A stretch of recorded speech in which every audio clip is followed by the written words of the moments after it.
Back, folks, for another review.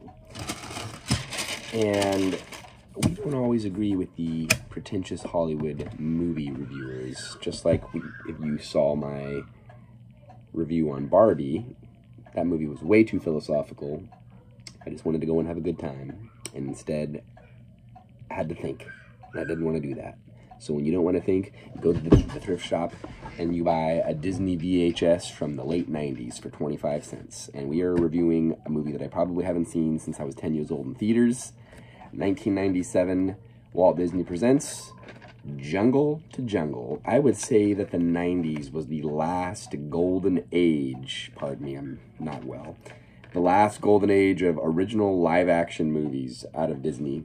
Although this movie is based on a 1994 French film called Little Indian Big City, and critics did not like this film.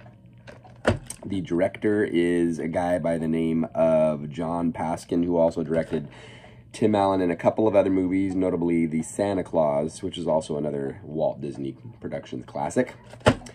Did I mention that it is a 106-minute runtime? If not, I just did. 1997, the year Titanic came out. Maybe this movie was overshadowed because it was in, I don't know, who knows? Maybe it is terrible and I just don't know what I'm talking about. I had fun. I tried to get it with my kids for them to see it. They just couldn't get into it. They said, this is boring.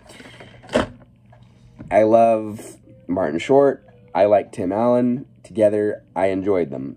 In this film, which is obviously not going to win any prizes for cinema. But sometimes it is not about that. And I do not have a lot to say about it because there's not a lot online talking about it, except for the terrible critic reviews. So we will read the back of the original box here to see what they have to say about it. CBS Radio says it's the perfect family film. Allen is a marvel, charming and funny and clever. A perfect cast, says the Los Angeles Times.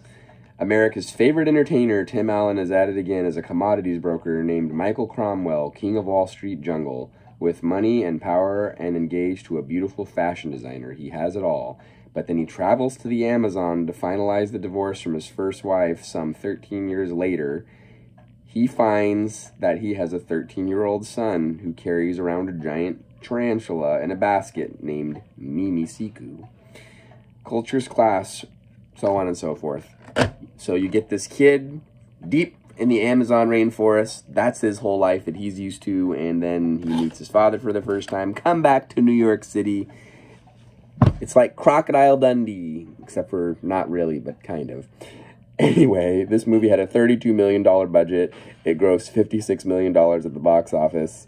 And maybe I'm nostalgic for it because IMDb gives this movie Rotten Tomatoes gives this movie a 19% average. IMDb is 3 out of 5, or 3 out of 10, I'm sorry. I'm not with it today.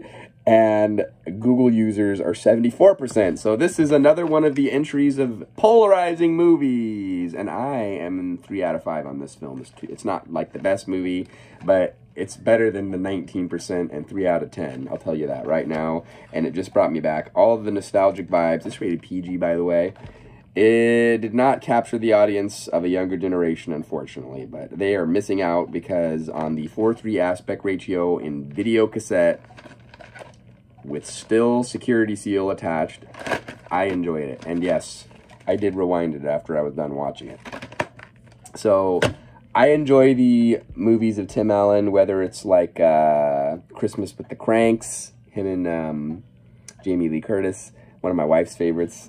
Obviously, the Santa Claus original movie is great. You know, you think of him on Home Improvement growing up. That was part of my childhood, watching that on TV. So I think that's part of it, but in general, I still watched the whole movie and I felt good and I had some easy laughs and it wasn't having an existential crisis while watching this film. So we're not even coming into a 5-minute review because there's not really a lot to add about it. It's just super cheesy. But it's like the peak Disney, like I mentioned, the peak era of original live action Disney. I don't feel like they make these types of movies anymore. and it's not the same company as it was under Michael Eisner back then. So that's all that I have to say about this movie. Bring home the hilarious hit comedy today on video cassette. Until next time, we'll see you then.